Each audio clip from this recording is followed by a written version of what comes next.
The following is a Comfortably Zoned Radio Network production.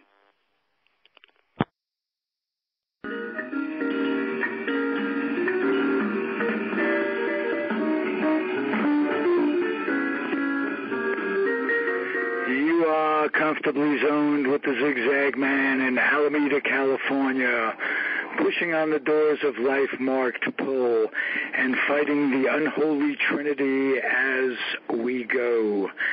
Big business, organized religion, and government.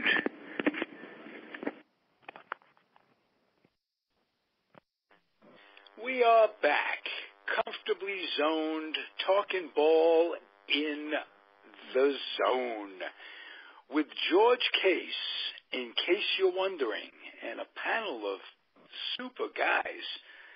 Al Blumkin is here. Good morning. Good morning. David Hubler. It's afternoon here already. Oh, it's in California. Almost after 12, yeah. It's still morning here. Yeah. But you guys lead the way back east. David Hubler is here. Al Blumkin. Hello. And Ronny Rabinovitz. Hi, how are you? Hi, Ronny. And George Case III. How are you?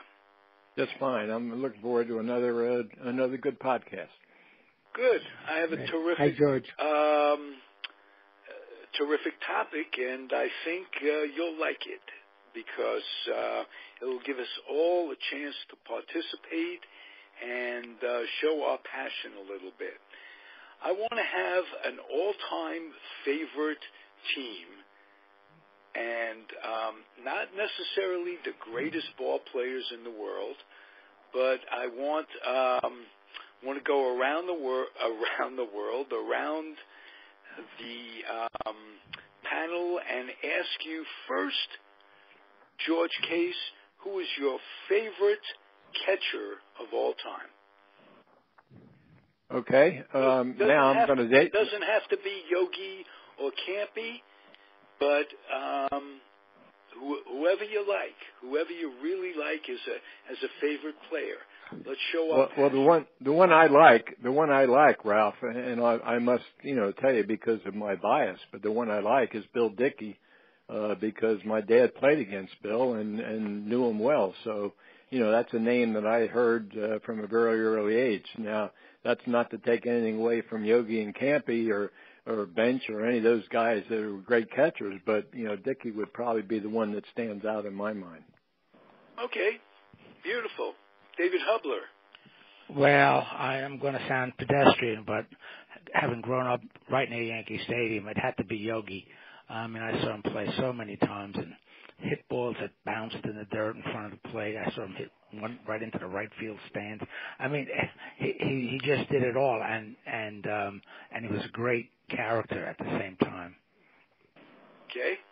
Al Blumkin. No, my answer. What my answer is going to be on this one, number 8. I know it's going to be Yogi, but and I have a lot of respect for Dickey because he was great in his own way. And as I put down on most pictures I see of Dickey on Facebook, he learned Yogi all his experience. Okay. And but Yogi. David Hubler, then. What's that? We have a tie. I didn't hear that. You were interrupted. What did you say? Yogi learned. Bill Dickey learned Yogi all. No, I know that. I was talking to Ralph. Oh, yes. But Yogi to me was. I just want to say because there's a tie, you both love Yogi, and I can't he was the first. Two avid Yankee fans. The first one I was really aware of because I got his cards in 1951 when I was 8. I said, "Who Yogi?" I saw that. I said, "Who the heck is this guy?" So I started following him. He was the first, the first ball player I really, fell hard for. Okay. And nothing has changed since. I'm going to ask you both. Second place, and you can't say Ellie. You can't say what? Ellie Howard. He's out of this one for you guys. Yeah. Start with you, Al Blumkin. Who's your a real favorite catcher that doesn't have to even be a Yankee? No, I would have to say the second one I was aware of, obviously, was Campanella, but his career was short, and he lost a couple of seasons to bad injuries, and at the end, before he had the tragic accident, I think he was totally worn out. He had played since he was 15 years old with the Baltimore Elite Giants in the Negro Leagues. So he basically caught for, he was 36 when the accident happened. He basically caught for 21 years. And I think the last couple of years after he won the MVP in 1955, that it was just wear and tear. Yeah. But one can imagine that. And 54, he played the whole year with an injured hand and barely hit over 200. Now, but outside of that, he was a terrific handler of pitches, and I still think one of the factors that happened in 1951 was that Dressen sat him down for 2 playoff games in the Polo Grounds because he had an injured leg and the foul territory was big. Campy might have gotten Newcomb through that final game. Certainly wouldn't have hurt with having Branca, with handling Branca. Yeah. But, I mean, I've been through too many Bench Barrett, Johnny Bench Barrett comparisons to really, even though I recognize that Bench was great in his own right, but I still don't feel that he was equal to Yogi. But that shows my age more than anything. We're all up there, Al. Yeah. Don't worry about your age. All right, David. Second place, second catcher can't be Ellie. Okay, Pudge Rodriguez. I think he was a great catcher. Thought of him the other day. His kid pitches with the Giants. He and his wife were in the stands. It was a real surprise. I think he came from the Twins, if I'm not mistaken, in Rule 5. Yeah. Well, the Little League field, right in our park here, was sponsored and partially paid for by the Nationals, and it's named for Pudge Rodriguez. It's a beautiful field, and the guy has done a great deal outside of baseball too. But he was a terrific catcher. When he left the Nationals, they really had trouble finding a replacement. Good choice. How about you, Ronny Rabinovitz, the catcher of note in your mind? Well, first of all, I'd have to say Campy. That's number one. And the other one I would say is actually a ball player that never made it to the major leagues, I don't believe, Josh Gibson. He was terrific. No, he didn't. But, yeah, I was thinking of Josh Gibson, too, actually. Yeah. But I never saw him play. Yeah. No, I didn't either. But wrote about him in your book. Yeah. Anything about, David, anything about Josh Gibson that you wrote in your book that you'd like to relay about him? Well, he had a sad, tragic life. He died quite young. He was haunted by drugs and alcohol abuse, and he was from what I read, he was sort of slightly better than average catcher, but he was a tremendous hitter. Yeah, tremendous hitter. Yeah. Okay. He's the guy that they say allegedly was the only person ever to hit one fair out of the old Yankee Stadium, but there's been no actual proof of that anywhere. Okay. Actually, out of the stadium, you mean? Yeah. I mean, you can check. You know, the Negro League records are so incomplete that there's no way you can prove it. And the guys who saw it or say they saw it aren't around anymore. Right. I mean, Mantle came close, but a little 5 feet over to the left, he might have been out. It might have been out onto the railroad tracks. Off Chuck Stobbs, if I remember. Yeah, no, that was off in Washington. That was in Washington. That was the one in Washington, right? In Washington was off Chuck Stobbs. Yeah. Oh, I wonder what his launch angle and his exit velocity were on those. I'm so curious about those. Yeah. I know all. Yeah, of those. we should have been asking that question. I don't think anybody even thought about that subject. No, as I said before, when they start asking trivia questions about that stuff, that's when you know the apocalypse has come. Yeah, right. Hey, George, is there anything about Bill Dickey that your dad passed along to you that we should know that isn't common knowledge?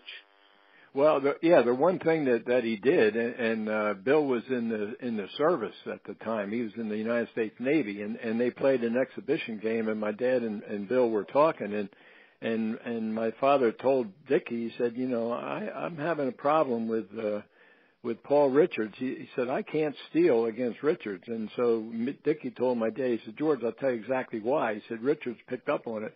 When you're going to steal, you tuck your shoulder in because you got a shoulder separation. And every time you tuck it in, it means you're going to run. And Richards realized and understood that, and he'd call for a pitch out. Every time he saw you tuck your shoulder in, he'd throw you out. Oh, wow. Good anecdote.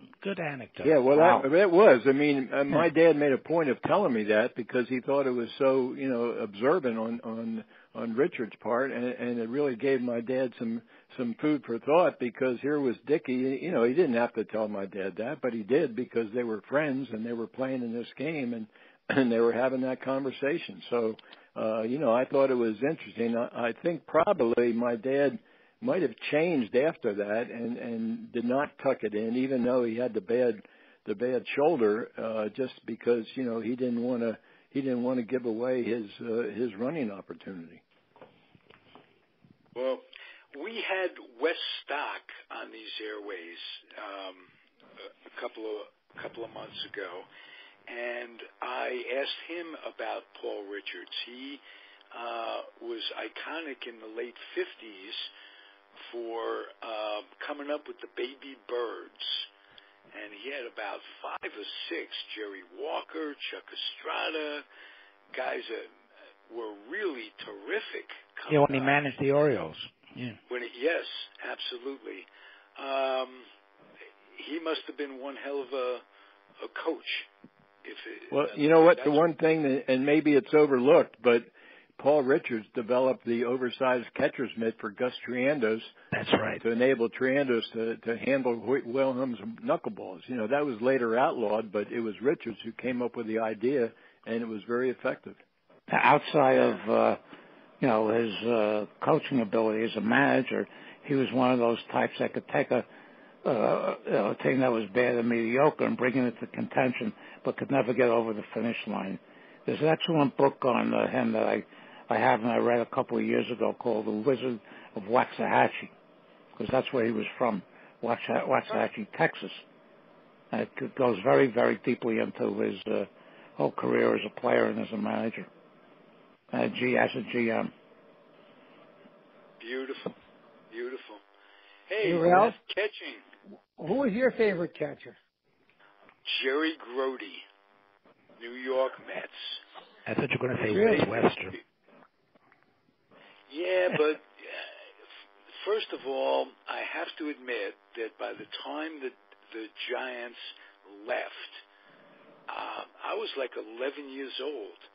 So although I worshiped these guys, I couldn't really say at 11 years old that Westrom had defensive skills. He wasn't this, that, and the other thing. I learned to appreciate baseball in my teens a little more, and I really thought Grody had a hell of an arm. And in talking to pitchers over the years that I've been doing this, they all respect him. Skip Lockwood has nothing but good things to say about pitching to Jerry Grody. He was a fiery competitor. I guess the expression was he had a red ass. That's what they called it. And if you were pitching and didn't throw him what he wanted, he'd throw the ball back at your groin just about as fast as you pitched it. Really? So, yeah, he just was terrific as a Met catcher, and that's my favorite. Wes is a close second. I got to meet Dick Dietz in the minors. He was coaching down there long after his playing career was over, and an incredibly charming guy, just a real baseball man. And as a Giant apologist, I must point out that he hit 20-plus home runs for the Giants. I think Posey, since for the San Francisco Giants, I think Posey since broke that record. But Dietz is one of my favorites, not just for his playing ability. And he was the guy that stood in there against Don Drysdale when Don Drysdale broke the record. Maybe Al Blumkin has that under. For scoreless innings, and Dietz was hit with a pitch, and they was with a forced run to the end Drysdale streak, and the umpires didn't allow it because he said Dietz didn't try to get out of the way, which was bullshit because I've never seen that call otherwise. Right. So that's Dick Dietz's claim to fame. The late Don Drysdale died incredibly early. I think he was still in his 30s. No, he died at the age 56. He died. He was very young. He died in a hotel room in Montreal. He was broadcasting, I think, 56 years before. He was very young, too. Yes, 56, yeah. Septuagenarians, or whatever the hell they call them. Yeah. He was but very young. my favorite pirate catcher, since I've been following them, has been Manny Sanguillen. Manny Sanguillen was who terrific. brought joy to the game. He was terrific. Yeah, and he missed the 1 year when they sent him to the A's when they got Chuck Tanner as manager, and then they realized their mistake and they were able to get him back after 1 year. But he really brought a joy to the game. The only thing I didn't like about him was when he was hitting, he would never take a pitch. Okay. Would you guys tell me if Fisk or Munson was the better catcher, and is Munson deserving of Hall of Fame status? Start with you, George Case. Well, I think he is. I mean, his life was cut short with that horrible airplane crash. But I think Munson certainly deserving, and Fisk, he was great too. The one picture that stands out in everybody's mind, I think, is when he's willing that ball, he hit that home run ball to stay fair. Right. Right. But yeah, either one of them were great. I think Munson, if he'd have lived longer, he probably would have been certainly a candidate for the Hall of Fame. Now, can you guys remember when that was high tech, that replay of Munson and what have you? Now you get that sort of stuff on every play. You can get 3 or 4 angles. And as old school as we are, have to pay homage to technology in the sense that gives us an appreciation of stuff from different angles. And Ralph, let me tell one quick story about Munson and Fisk. Sure. They didn't like each other. And Fisk was, Munson regarded Fisk as a, these handsome guys, everything handed to him. Fisk, there's one time Fisk could... That's why people hate me, Al. Yeah, built up a number of assists, and Munson got tired of, reading about Fisk's assists. So he sent to one of the sports writers, you want assists, I'll give you assists. And he started dropping third strikes and throwing the guy out at first base. Of course, you get an assist for that. I never heard that, Alan. That's great. Yeah, a few times in games that really one-sided, that didn't particularly mean anything, and then after a couple of weeks, the writer got the point and stopped it. Now, do you get a put out if you just tag the guy after dropping a strike? No. Okay. Just I think it's a strikeout to the pitcher. Yes, a strikeout to the pitcher, and the assist to the 3. Generally, yeah. Okay, that's very interesting about Munson and Fisk. Let me make note of the fact, and David Hubler would enjoy this fact, that the Yankees filled up the American League rosters with catchers. The Yankees farm system did that. Guys like Sherm Lawler, the aforementioned Gus Triandos. Howard Smith. A lot of guys. Yeah, and also don't forget. I'm trying to think of his name. He now does color on the Orioles games, post-game show. He started catching for the Yankees, and then he went traded to the Orioles, where he had a long and very successful Rip Dempsey. career. Dempsey, thank you. Rip Dempsey. Yeah, and another one, a couple of others were Clint Courtney, who they shipped to the Browns. He used to get in the fights with Billy Martin all the time. A catcher that wound up playing a number of years for Washington named Lou Berberet. Right. Yeah, they couldn't beat Yogi. I was like, there was another one. There was another guy who actually was a big football star in college, and he transferred his talent supposedly to baseball as a catcher. And the Yankees drafted him. I think he actually did appear in a couple of games, but I think he'd been a quarterback for like Ole Miss or Alabama. Jake Gibbs. He was there a number of years. Yeah, Jake. That was in the 60s. That was after Elson Howard faded. Right. I was overseas then. They had a gap between a couple of years gap between Howard and the emergence of Thurman Munson, and Gibbs filled that. Yeah, Jake. They consider those years the Horace Clarke years. Yes, the Horace Clarke year, absolutely. Who would you guys say is the best catcher today? Ooh, that's a great question. Yeah. I would say, I don't know if he's still as good as he was, but the Molinas, all of them, the current... Yeah, Javier. Javier's... Yeah, Javier Molina is the only one. He has the best career. He's having the best career of three of them. Yeah. I thought Jim McCutcheon got the MVP, even though I was a Pirate fan. I thought Molina should have gotten it that year. Okay. Who else is a good catcher? Posey. Yeah, Posey, certainly, yeah. Yes, Posey. Yeah. Just went down with hip surgery. No, I forgot about Mike Piazza. Yeah, of course. Yeah. He was great, too. He was a good one. No question about that. Posey had surgery. Would you say he should go into the Hall of Fame or should have as a Dodger or a Met? Al Blumkin. I'd pass on that. I saw him as a Met. He was very good as a Met. I didn't see him that much as a Dodger, but his numbers were, especially hitting in the Dodger Stadium, which is not exactly a hitter's haven. You put very good numbers in the ballparks that were not hitter's havens. Dodger Stadium, Citi Field, and Shea Stadium. Maybe he should have gone as a Marlin because he was there for a week between the Dodgers and the Mets. No, he would have been there for the Mets. I think with the Mets.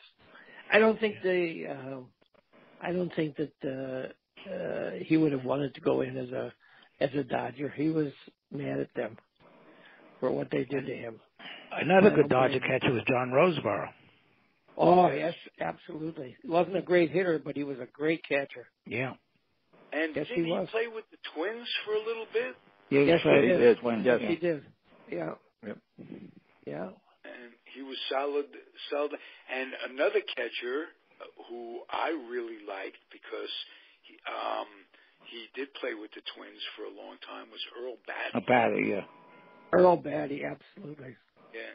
Came up with the White Joe Mauer was a good catcher, too. Yes. Yeah.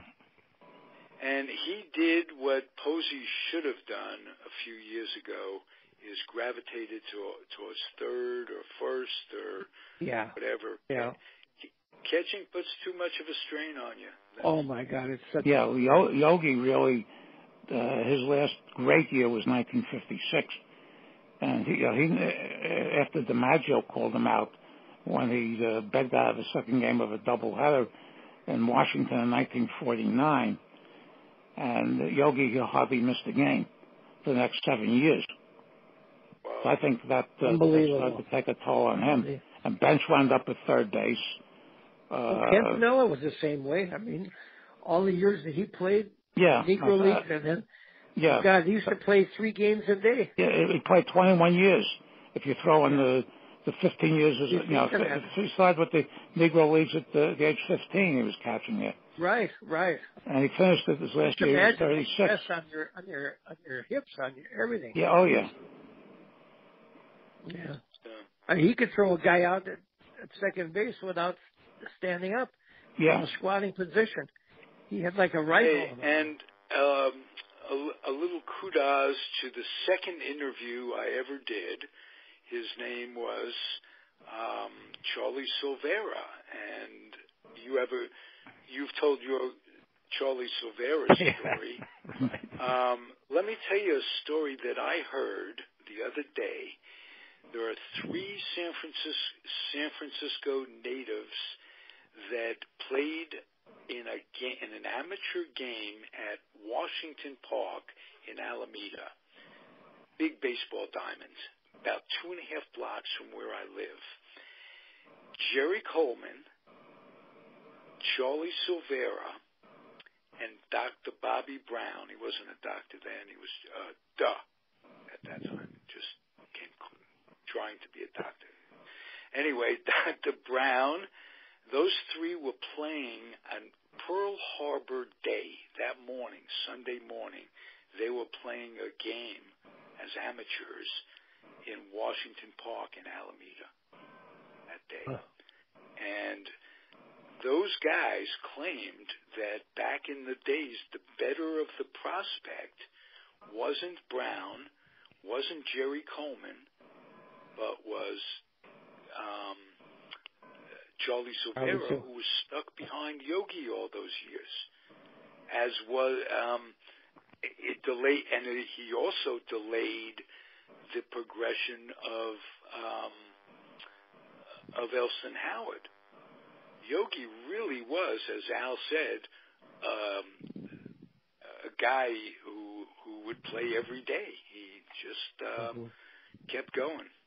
But when Yogi started to, a little bit of a decline in 57, 58, Howard started catching more.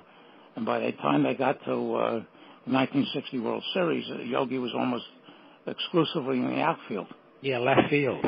Yeah. He was there when Mazeroski hit the home run. Because Yogi came up and played his first couple of years because of his deficiencies at catching. They played him because of his bat. They played him in the outfield a lot.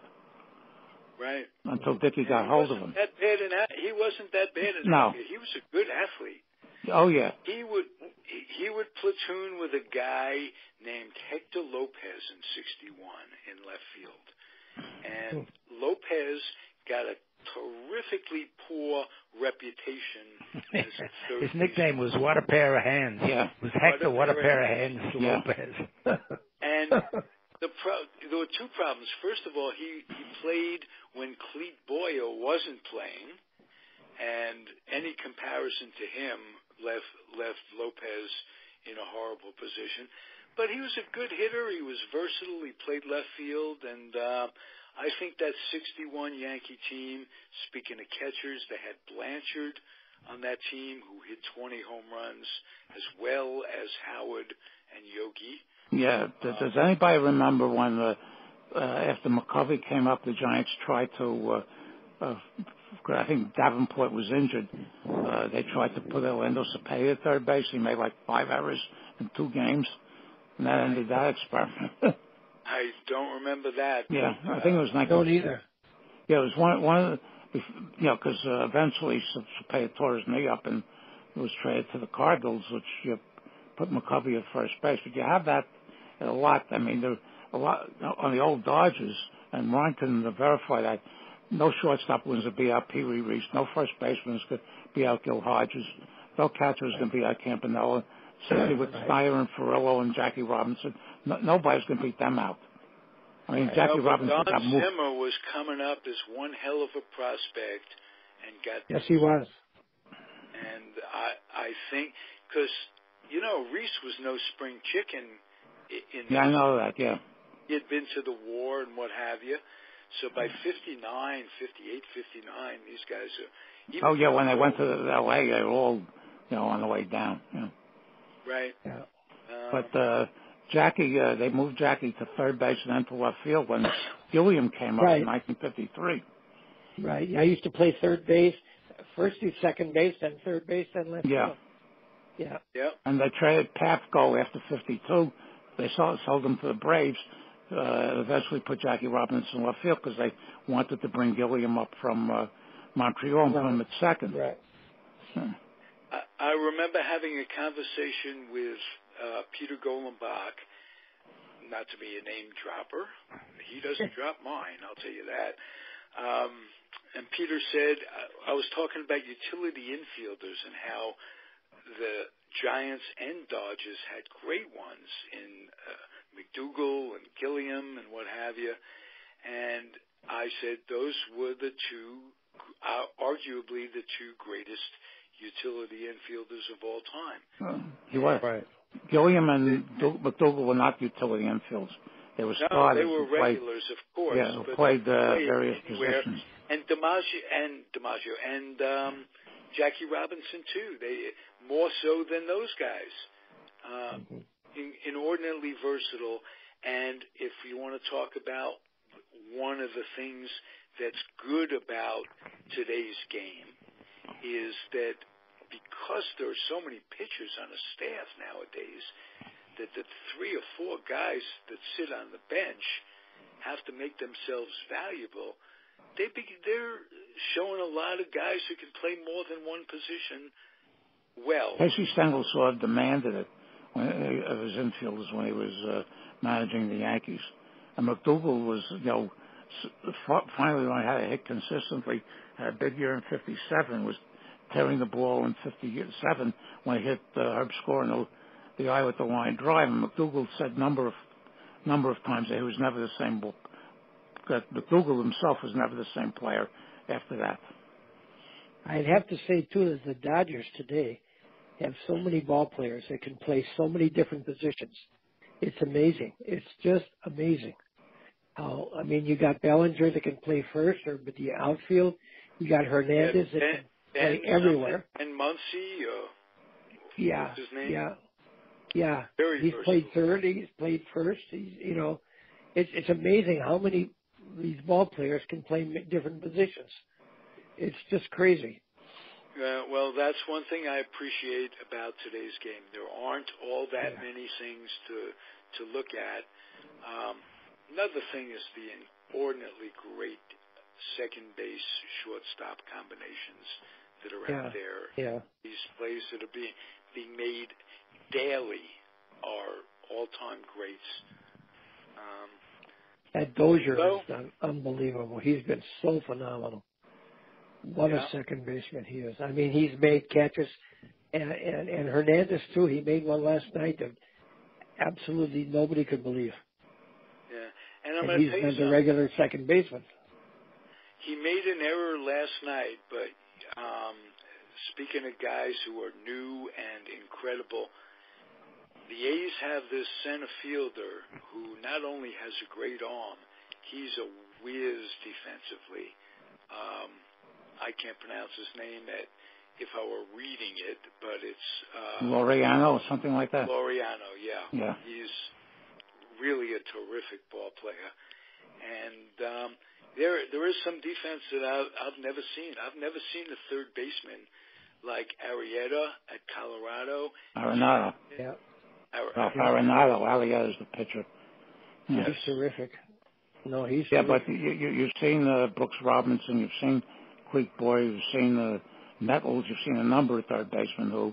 I was in Cincinnati for the first 2 games of the World Series in 1970, and Brooks Robinson beat the Orioles by himself, basically. Reds beat the Reds basically by himself. It was just an unbelievable show, and a show that Nettles put on in Game 3 of the 1970 8 World Series against the Dodgers, which I was in Yankee Stadium for, was just also unbelievable. Oh, not taking anything away from those guys, other than a new generation. And there's Chapman on the methods, new Chapman on the 80s. These young kids are unbelievable. Yeah. Some of these young kids are just phenomenal. Yeah, well, that's why I've said all along that I think the players today, in terms of the numbers of terrific ball players, exceed any previous generation. Certainly when I was growing up as a kid, you didn't have that many great ball players. No. They're just all over the place. And you have to attribute international play to them. Yeah, of course. Absolutely. Yeah. So, that's hey guys, this was terrific. We were going to go through every position. In my mind, I was going to go. That's impossible in one session. Well, yeah, we never got out of the batter's box. Very good pun. That's nice. What were you going to say, Al? That's impossible to do that in one session. Yes, but I think we have a good topic. We can go from position to position. Yeah. And next week we have a guest.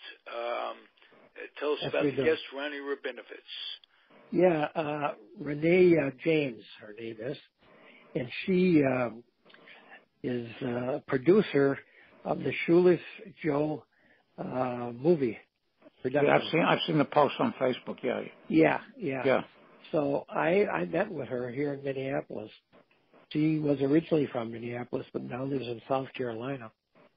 And she was going to be on today, but ended up that she had to catch a flight at 11 o'clock this morning, so she wasn't able to come. But she'll be on next week. It should be very interesting. She's a pretty sharp gal. Well, we look forward to it. Later on this episode, we're going to have the Bronx Roots with David and Michael Preminger. Mm-hmm. And after that, we have an edition of Tony D'Angelo's show. So please stay tuned. Keep listening, and you're going to enjoy this over the course of the next hour and a half, 2 hours. Hey, Ralph, is there a session tonight? There is with Peter Golenbock. We're going to talk Boston Red Sox and the Tampa Bay, and how Tampa Bay's pitching staff is the way they're handling the pitching staff, as I knew it would, because they're showing success with it, with bringing in a relief pitcher to start the game and this, that, and the other thing. It's catching on. The A's are doing that now. And Jerry Feitelberg, who was the former pharmacist of the A's in the 90s, is going to guest along with Al tonight on Peter Golenbock's show. So we'll be talking about how that way of handling a pitching staff is going to catch on, and anything that has success is going to be copied. That's the way it goes.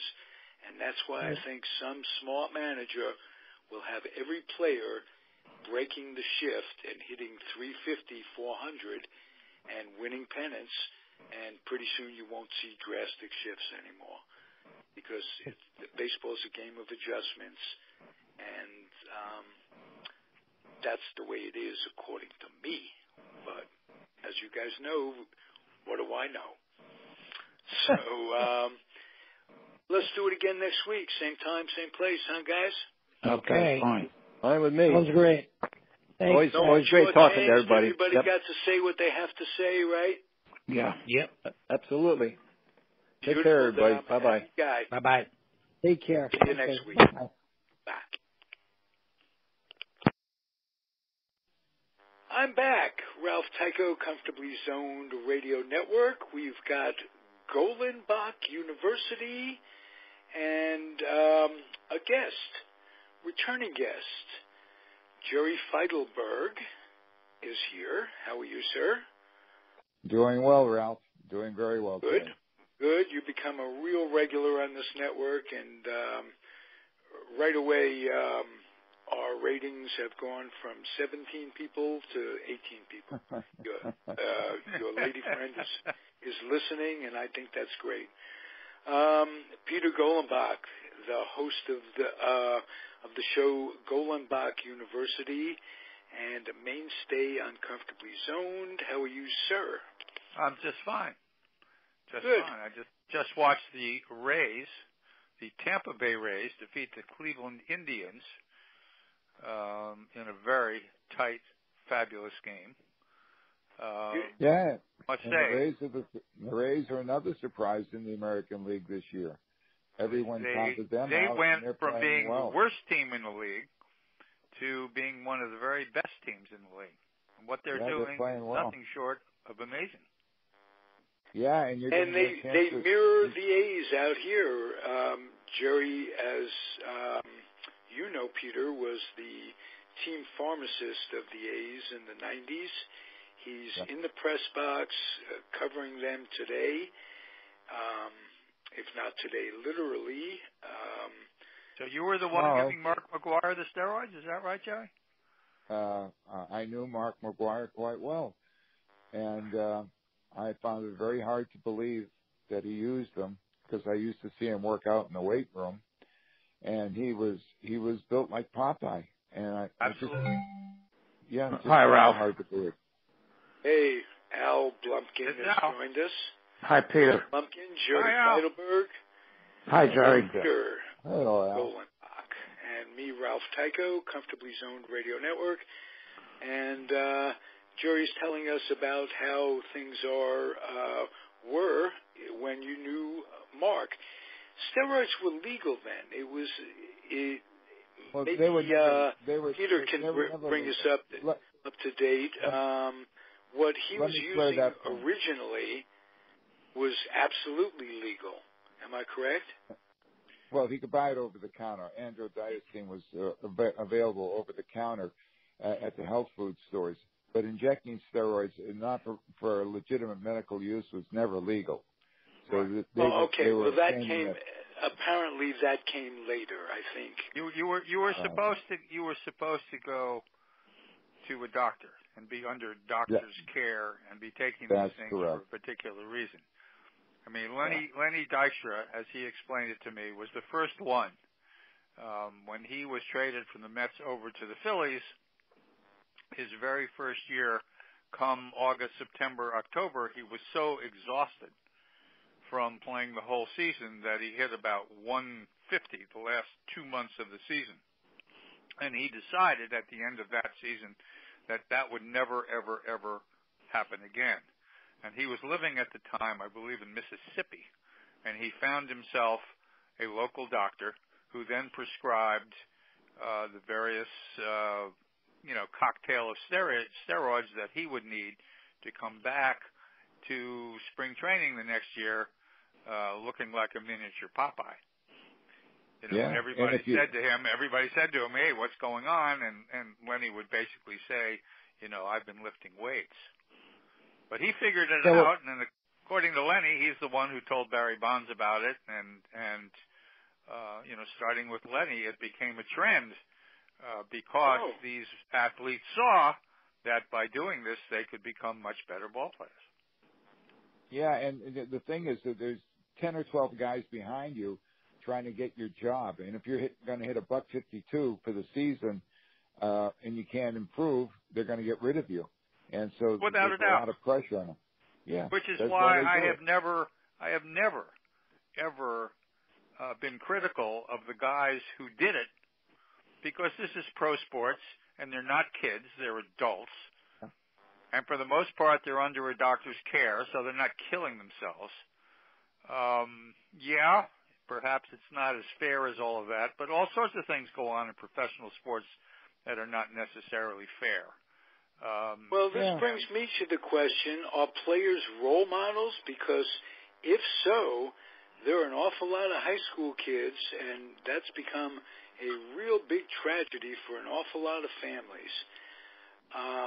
What's the tragedy that you're talking about? Well, some dying. There was. What are they dying of? They're not dying from steroids, I can tell you that. Steroids. They're not dying from steroids. That's not why they're dying. Well, opioids. Opioids. They're not dying from steroids. Opioids is totally opioids. Different. Well, or the effect of steroids. I invite you to a book. I invite you to a book, and I will get you the book and have the author on. The author is a podcaster on this network. His name is Bill Kestavis. I don't know if you know him. And what does he contain? Bill? No. What does he contain? He wrote a book called Suicide Squeeze. And there were two players featured in the book, the life and death of two players. One of them was, his last name was Garibaldi, and same last name and same family as the bonus baby from Santa Clara with the Giants back in 1960-something. And what happened to this guy? He died. Now, let me see. It gets complicated because you have people who abuse anything. You know, there's a lot of wrestlers ended up dead. Professional wrestlers ended up dead. Right. Because they stacked these things one on top of another after another, and the doctors would say to them, "This is not healthy," and they would do it anyway. I mean, yes, people do die, but they die because of their craziness, in a way. Yeah, touring baseball with Steve Howe and Ken Caminiti. Howe is cocaine. Yeah, and Ken Caminiti. Cocaine. And Caminiti was doing steroids, and as was Lyle Alzado. Those are the two. No, the football players just go crazy. Yeah. But I'm not advocating, going crazy with these things. What I'm saying is, if you go under your doctor's care, the natural side effects of the drug, steroids. Yeah. It breaks down your circulatory system, breaks down your organs, and in the long run, just isn't good for you. Now, if you're trading off a $5 million contract that's going to take care of you and your family and your grandkids for the rest of their lives, that's one thing, and adults make that decision. But if it becomes rampant in schools, with kids, and they're fighting the competition to get up, just like anything else, what was 1% of the guys that are drafted make, or 5% of the guys that are drafted make the big leagues. So, I'm just saying, as if you want to look at it from a sociological standpoint, there have been an awful lot of kids who have fallen into it as the result of worshiping some of the guys that, obviously partook. When I lived in Wilton, Connecticut, Wilton High School had a line, an offensive line, where these kids must have weighed 250 and 260 pounds. This was back in the late 80s, and there was no way that they were doing this without steroids. I mean, it was unbelievable. It's just with football, it's something that everybody did. I would argue that playing football is more dangerous in and of itself than taking steroids to play football. And it may not be, for some people much of an argument, but I would say that what has happened to these football players, especially the pro football players, as a result of actually playing football with the CTE, that's an epidemic. That's an epidemic in hockey as well. At least football made some sort of settlement with the players. Maybe not as fair as could be or should be, but hockey has done jack shit to take care of their players, who many of whom they let grandfather when it was determined that helmets were going to really reduce concussions, this, that, and the other thing. They were more than happy to let the Bobby Hulls or these guys who had played before the rule grandfather themselves. They didn't have to have helmets. That's true. And one of the more disgraceful aspects of hockey, and it's pretty much gone away, but each team, when I was a kid, used to have what was known as an enforcer. And his job was basically to go in and fist fight with somebody for a number of reasons. Maybe he was the team top scorer. Maybe you were defending your own turf. Maybe you just enjoyed punching people. But every team had an enforcer. I remember when I'd go see the Rangers had one. The Philadelphia Flyers had a very famous one. And these guys all ended up, for the most part, dying young from brain injuries. Yeah, these are the guys who have 300 penalty minutes and one goal. Yeah, that's right. Yeah, exactly right. And they never said, hey, maybe we shouldn't be doing this. Because apparently what the argument was is that fans love a good hockey fight. And yet it was very, very dangerous to the health of the people who were doing it. And now they're looking into CTE and the soccer players from all the balls hitting them in the head. Yeah. Of course they are. It's a real problem. Look at the number of pro football players. Junior Seau committed suicide, and that's right. Because of it, and several other. Aaron Hernandez, supposedly, whatever problems he had was caused by that. Yeah, who was the center for the Steelers in the 70s? Mike Webster. Mike Webster, he died. He died at the age of 50. Yeah. Yeah. Without a doubt. Yeah, and it's a real problem. It's a real problem. Football play by high school kids is down 7%. Said there are 7% fewer football players playing high school ball this year than there were last year. Yeah, so somebody's taking notice. The parents, but you're at a point in the baseball season where players are really grinding. They're really getting tired right now. They are, and a lot of them, we're using back in the steroid era. We're using human growth hormone to get them to recover a little faster, and that helped them. It wasn't so much to build muscle mass. One of the things years ago, Tony La Russa had a player came over in the Canseco trade, Ruben Sierra, and Ruben bulked up, and he couldn't hit. Baseball players have to be more limber than the bodybuilders, and he bounced around. He ended up with the Yankees, but when he got to the Yankees, he had lost some weight. And he was able to be a productive player for the Yankees late in his career. Yeah. But steroids really, the weights are a problem with the pitchers. The A's had 4 pitchers have Tommy John surgery this year. They got a guy Manaea out with a shoulder injury, and he may be gone for the season. He may need surgery. They've got Brett Anderson out with a left forearm strain, which is indicative of a UCL, and he may need Tommy John surgery. And it's rampant throughout baseball. And the pitchers, and how hard do these guys throw? That's the problem. I don't see them doing the throwing that they used to do or the running. They're doing more weights, and that may be a problem. Well, I think it's the lack of running, because the running takes the pressure off. If your legs are strong, takes the pressure off your arm. Tom Seaver would drop and drive with those big, thick legs, and he never had arm problems. Nolan Ryan never seemed to have arm problems.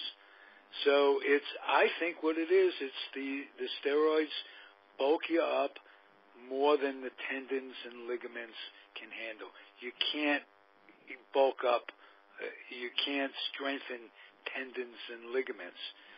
So they're under strain. And you said it right. They're trying to throw 100 miles an hour. They're throwing outside of themselves, as we used to say in tennis. Stay within yourself. And it's every single one. If you don't throw 95, you're not going to make a team anymore.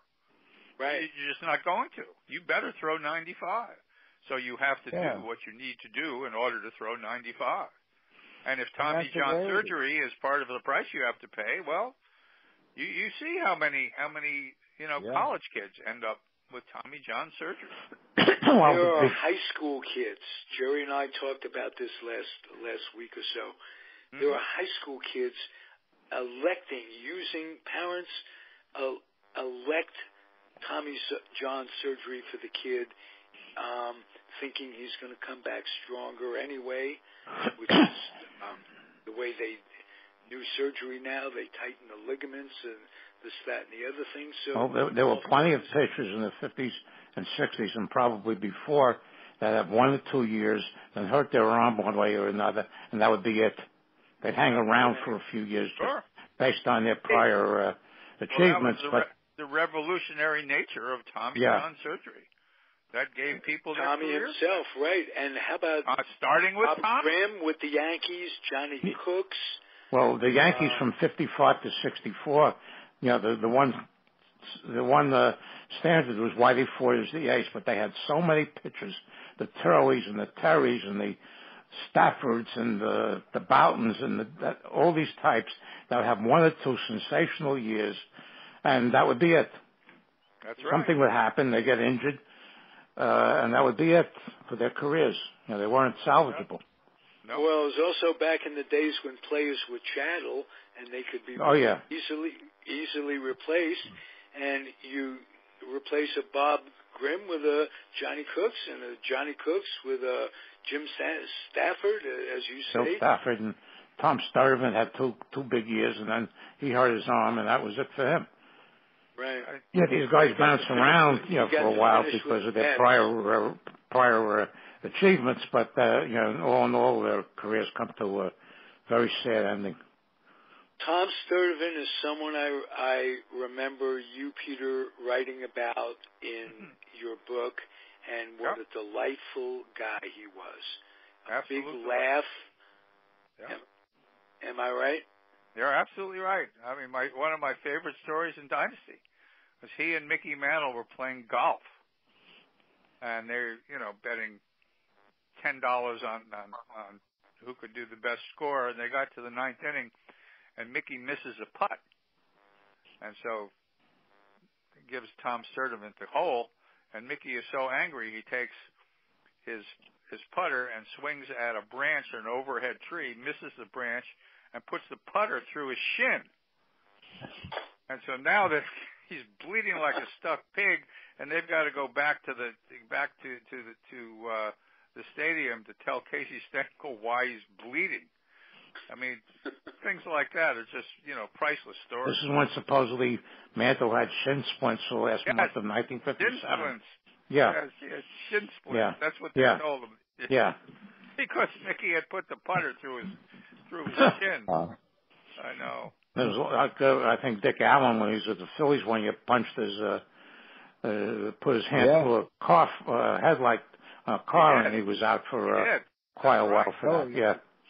He needed hand surgery to fix the ligaments, all the damage that he did. Meanwhile, when is Richie Allen going into the Hall of Fame? I saw Richie Allen a couple of months ago. Guy looks like $1 million. What a ball player that guy was. He was.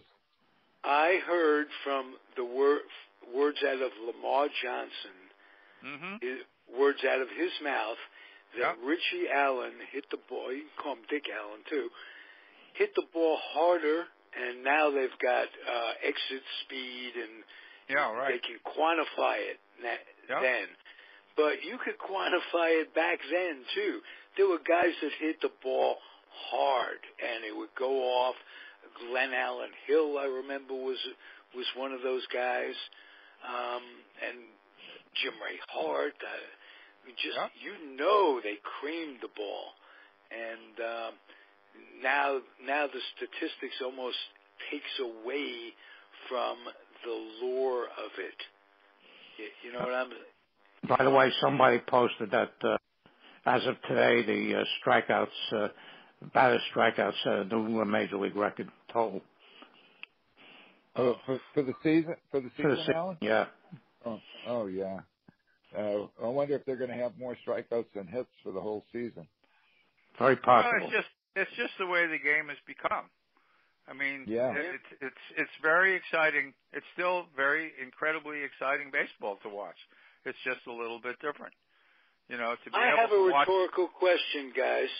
Has the amount of runs gone per game? I think it used to be 5-3 was the average score, maybe 8 runs a game or whatever it was.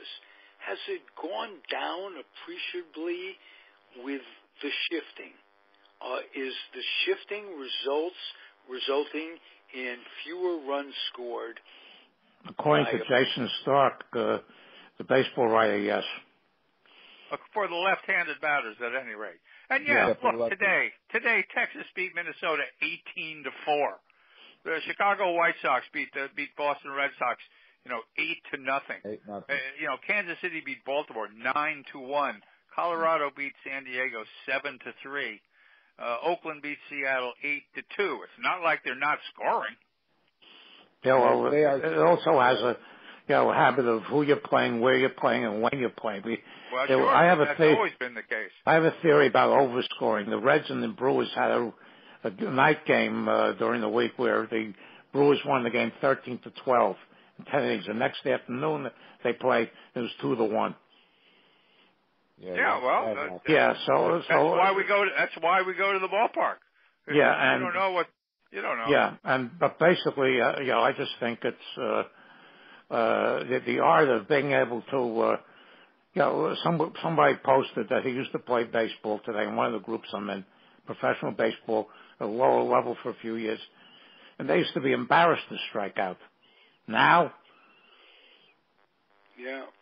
well, I'll tell you something. These guys are still embarrassed to strike out. I mean, nobody likes to strike out. But it's a lot harder when you're hitting a guy who's throwing 97 miles an hour and who's got an incredible slider that he mixes in with his 97-year-old fastball.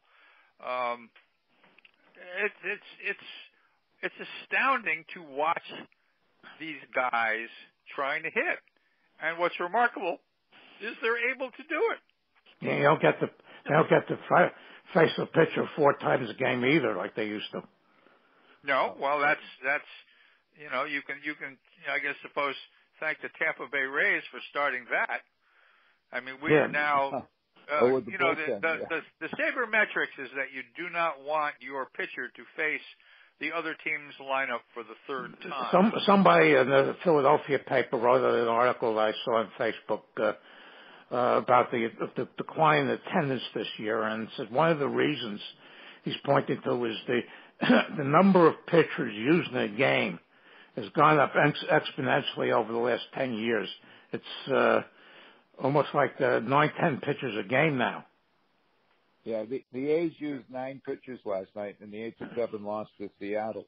I got to go in a couple of minutes, guys. I just want to get your prediction on the big series starting tomorrow here in Oakland between the Yankees and the A's.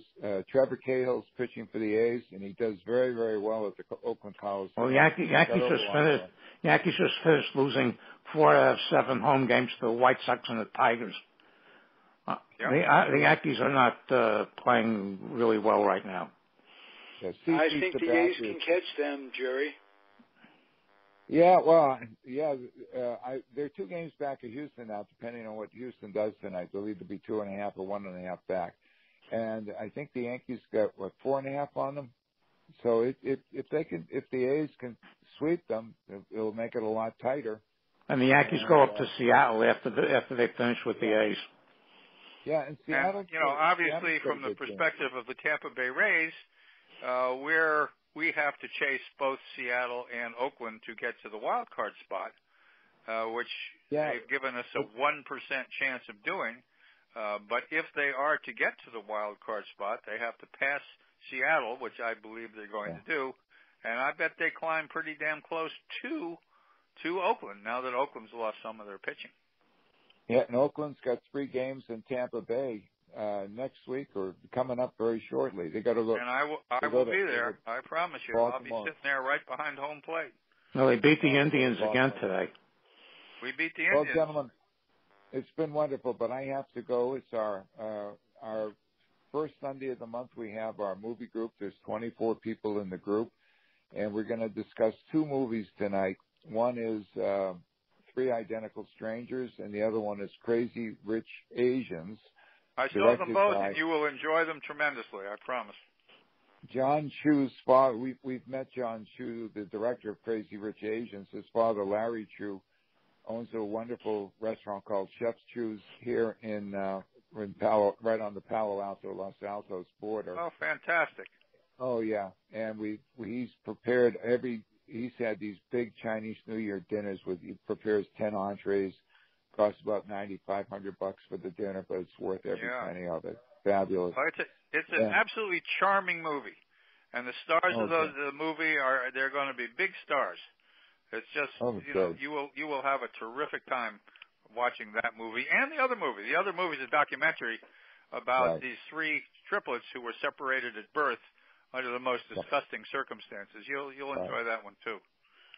Okay, gentlemen, it's been a pleasure talking with you. Ralph, I'll talk to you on Thursday. Ralphie? Thank you very much, Jerry. Thank you, Ralph. I'm folding my tent as well, big guy. And you have a wonderful week, and I shall be in touch. Beautiful. Stay healthy. Take care. All 3 of you, stay healthy. Okay. You got it. Next week. Bye-bye now. Thank you, everybody, for listening.